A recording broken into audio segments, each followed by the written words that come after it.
and probably at least half of the Shahnameh is really, really old.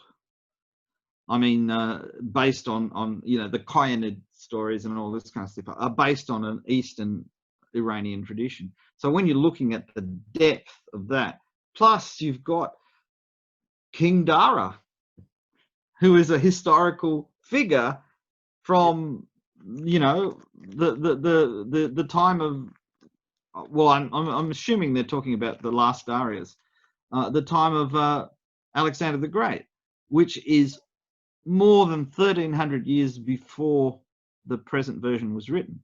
So it's possible that a phrase that was once meant to release the fingers was replaced by a phrase that means release the thumb, because that made more sense.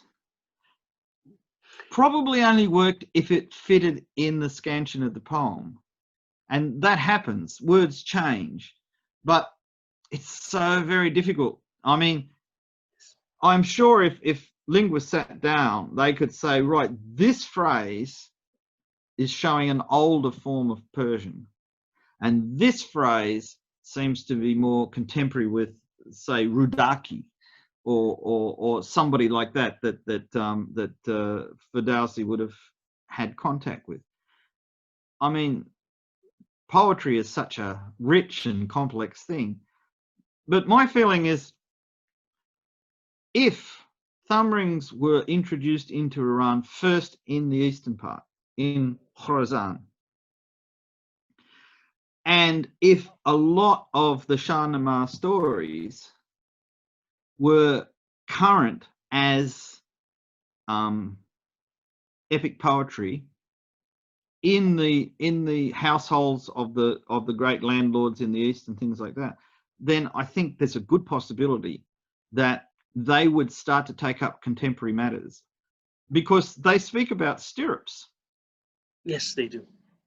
And they do. And stirrups did not exist in Sasanian times in Iran. I mean, well, in the late Sasanian times, certainly stirrups were around, and they could have adopted them. Again, I think what happened was that the Iranian, well, see, we see Sasanian Iran in many cases, and when I say we, I mean Western educated people, which has nothing to do with your culture or your race. I mean, a lot of people have Western education. Of course. We see it from the Greek and Roman historians, yes, who are talking mainly about the western border. Yeah. Sometimes the northern, sometimes they talk about the east. Pardon me. And when you look at it from that point of view, it's a very skewed view, because most of Iran was in the east. Yeah. I mean, the big conquests, the ones that took when they took the Kushan kingdom over, yeah, and it became part of Iran. Yeah. I mean, this is a huge and important piece of territory with a very complex cultural and historical background to it. Absolutely. And then you have people like the Ephthalites invading, and at one stage I think Karvad was captured by the Ephthalites. Yeah. These are big things going on, but in the West, of course, they're only interested whether the Sasanian Shahs laid siege to Nisibis or has destroyed Dura-Europos or captured Antioch. Yeah. Because they were the things that were important to them. And I think that as modern people, we get an unbalanced view of what was important to the Sasanians. Yes. Because I have a feeling even the Parthians were probably more concerned with their eastern borders than their western borders. Because yes, this is where the dangerous people were. Yeah. And there was, I mean, there was a lot of innovation and stuff coming through there. And the Central Asian kingdoms were very influenced by Iranian culture. Yeah. I mean, they were themselves. I mean, you don't want to, take away from the Sogdians and people like this, their own creative brilliance, but they were very influenced by Sasanian Iran. And this this kind of melting pot of ideas must have had a lot of effects. I mean, look at the difference in the clothing of Khusrau in Taki Bustan, where he's got a coat that overlaps from here to here. It's belted, it's embroidered and everything like that. And then you look at, say, earlier Sasanian art, and people are wearing like a tunic and baggy trousers and shoes. I mean, you don't see in earlier Sasanian art anyone wearing boots. No, that's they're all wearing shoes. Shoes, yes. So that these are cultural things, and the worst thing is it sounds very definite. You can say this, oh, they're all wearing shoes or they're all wearing boots or whatever, but that's not true, because what you are saying is the artist depicted people because this is what a king should look like. Yes. And you only have to look at Byzantine art to see where people are wearing what are essentially a Roman cuirass decorated with lamellar scales. It doesn't mean it was a lamellar cuirass in the Roman form. It means that the Roman form was considered the right way to depict armor, not the realistic way, but the one that conveyed the most power and effect, because this is going back for centuries. This is how we always did it. And we kind of live in this post-Renaissance world where what we see in art is in some way meant to be the real thing. Yes. Whereas I think what we should look at it more and say, when we see something real in a piece of art, that confirms the age or the date of the thing itself. But when we see something unreal in a piece of art, it might be completely unrelated to any real thing. I mean, I like it that you can look at a Persian miniature painting and see a dagger and then go to a museum and see the same kind of dagger, or the same kind of sword. And we found this with quivers particularly, that there's a very strong correlation between the artistic depictions and the real thing. Yes. So, but it's not the same as a photograph. No, absolutely. And another thing, to just finish the Sassanid period and come to the Islamic period of Iran, let's just talk about Navak, the arrow guide, which is something also mentioned in Shahnameh. And then when we were discussing about where did Sassanids put their arrow, on the left side of the bow or right side of the bow? And I remember when you made this device for me, this tab, and then because I'm used to thumb archery, and you said it works both ways, I kept shooting it from this side, like when we do this, and it worked perfectly well. From time to time, I put it also from the other side. It worked as well, but to be honest, I didn't like it for some reasons. But I mentioned this to you. You didn't like it because your brain has trained itself for arrows to go off from the right. Yes. I've been training a few archers who were taught Western archery to shoot with thumb ring, and once you convince them not to think that aiming is a geometric thing and that it's a thing that happens inside your brain, and that because the arrow is going to the right, you just have to move so the arrow goes centrally, they learn to aim really quickly. In one case, I taught someone to shoot the Sasanian style on the right-hand side of the bow because I had to later teach, they'd never done the archery, and I wanted to get that long draw without doing something complicated like having to remember where your fingers and thumb are. So just hook your fingers around and pull it. Yes. So they learned to aim on the right side of the bow that way, and they shot perfectly well. When they tried a thumb ring, they didn't have to change anything except for their hand. Exactly. The aiming, the body posture, everything was the same. Yes. And my feeling is that for a culture practicing the Sasanian draw, whether shooting on the left or the right, because the posture was the same, the alignment of the body was the same, that to change to shooting with a thumb ring would be a small step. Ah, I see. Leap. Very good point. Very good point. So this, you know, I mean, it's in the history of archery, it's a small thing. It doesn't really make a lot of difference. I'm starting to think, re-looking at the silver plates more and more, the hand position on the bow resembles modern Mongolian archers when they shoot on the left-hand side of the bow. They actually use the index finger curled like that as a rest for the arrow. And that is almost always what you see in the Sasanian plates. It doesn't mean they always shot on the left-hand side of the bow, but their grip started out to do that. It's funny that with a little bit of maneuvering, you end up with Changalbaz. The Sasanian grip isn't Changalbaz because they're pushing with the heel of the palm against the bow in the depictions, if that is what really happened. But the finger position, which makes sense for shooting on the left-hand side of the bow, when you just turn it down, as you do in Changalbaz, there's not this huge movement away. And if you were a person, say, writing a book in the 9th century, and you had access to something that was written in the 5th century, you would automatically adjust because it would seem so familiar to you.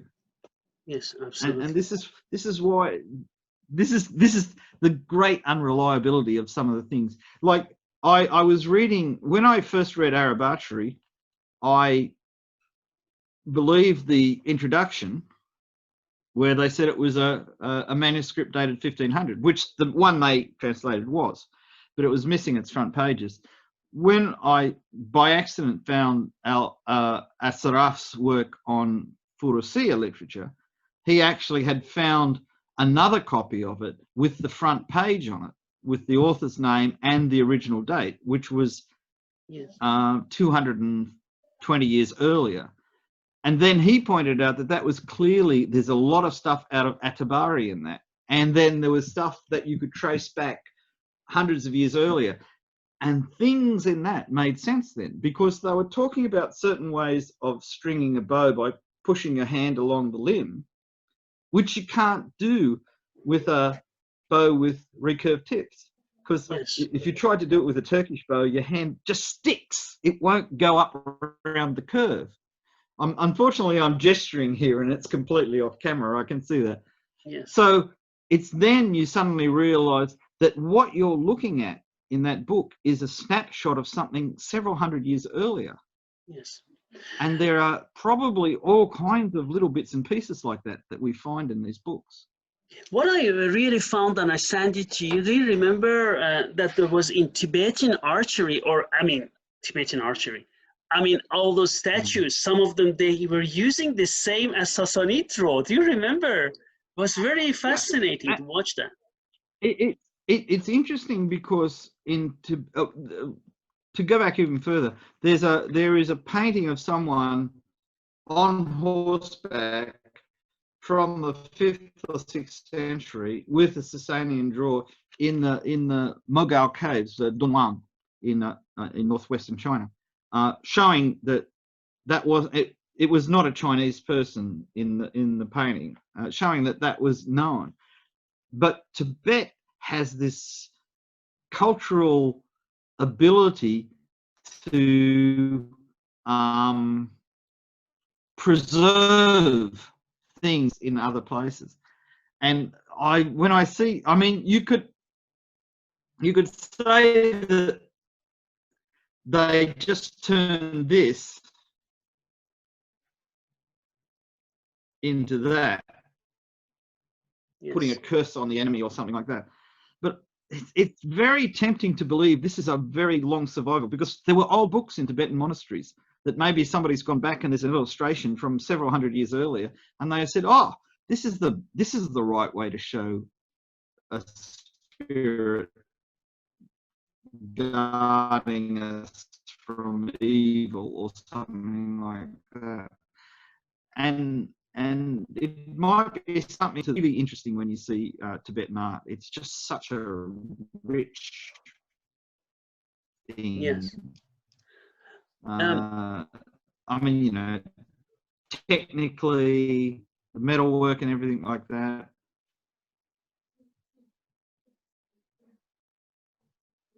Bede, can you still hear me?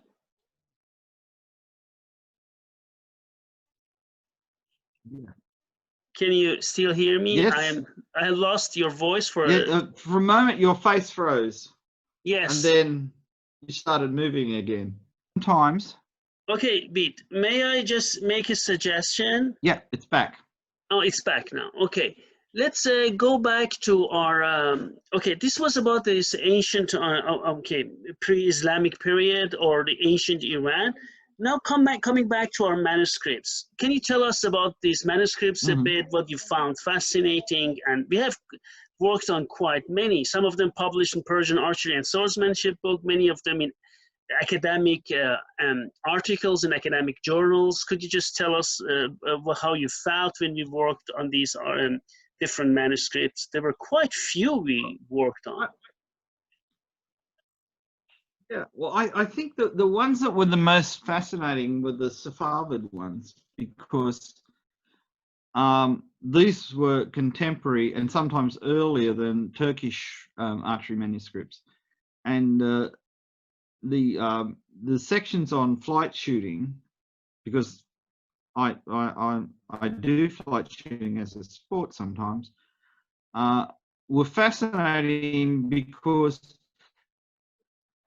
some of my Turkish friends later found very, very organized sport, which was so obsessed with keeping records and authenticating actions. So you had to have 2 judges that were accredited present for you to shoot a record shot. You got your certificate saying he shot, 1,000 gaz, or gaz in Farsi, in the presence of such and such and such and such, and it was witnessed by these people, and that you got that, and there was a copy kept in the archery club's book of events, which, so that there were, you had this thing, you had your certificate, you had your register of archery records and everything, and it was so much like modern sport. That's right. That and the other things, remember when we found the description of the arrows made in Damascus for seafaring, where they wrap silk around the feathers so that the feathers glue wouldn't fail and they fall off when you went to sea. And I mean, the Japanese wrap silk around the ends of the feathers to stop them coming off. The English used thread to wrap the ends and completely around the feathers, and they were great seafarers. So this thing about specialized fletching for areas where there was seafaring, this was quite fascinating because it tied together both ends of the Eurasian continent, from England at one end to Japan at the other, and right in the middle you had these people doing exactly the same thing, basically for the same reasons. Because I mean, in Iran in general, you're not worried, I mean, except in Mazandaran and Gilan and places like that, you're not worried about having too much moisture in the air and things dropping off. Obviously, this is a thing, we're going to fix this problem. And it was just so interesting to see that here they were doing that. The other thing that I found quite interesting was in the descriptions of bows, when it was quite clear that there were several completely different designs of bows being used at the same time. At the same time. Like the Sind bow, which in Persian was the Chahacham bow, with its multiple curves and its wonderful shape. That's in those manuscripts described. And the things like how many strips of horn you glued on the belly, what was a good combination. The thing that, despite how clear most of the Safavid manuscripts were, the thing that really puzzled me is when they were talking about bow length in so many fists. And when you worked it out, some of these bows were much too short to be practical. And so my conclusion was that it wasn't the length of the unstrung bow, it was the length of the string between the tips, which would make sense. I mean, some people have said, oh, it's the length between the tips of the recurved bow, but that changes. When you've unstrung a reflex bow and you put it down, the tips might be, you know, that far apart, and as you watch it, they come closer together. So you can't. That's not a fixed thing. The only two fixed things are the length around the curve and the bowstring length. That's true. I mean, they're fixed. When people measure things in so many bows length, not bow shots, but bows length, like in Mongolian archery or in Saracen archery, where he talks of a course being, you know, 65 bow length. People were arguing, is it the unstrung bow? Did they measure that? They took a strung bow and used it like a pair of dividers. And I've seen film from Mongolia of people still doing that in the 1960s. Sometimes the simplest explanation is correct. But what that means is that they could visualize a bow as a strung bow and say this length.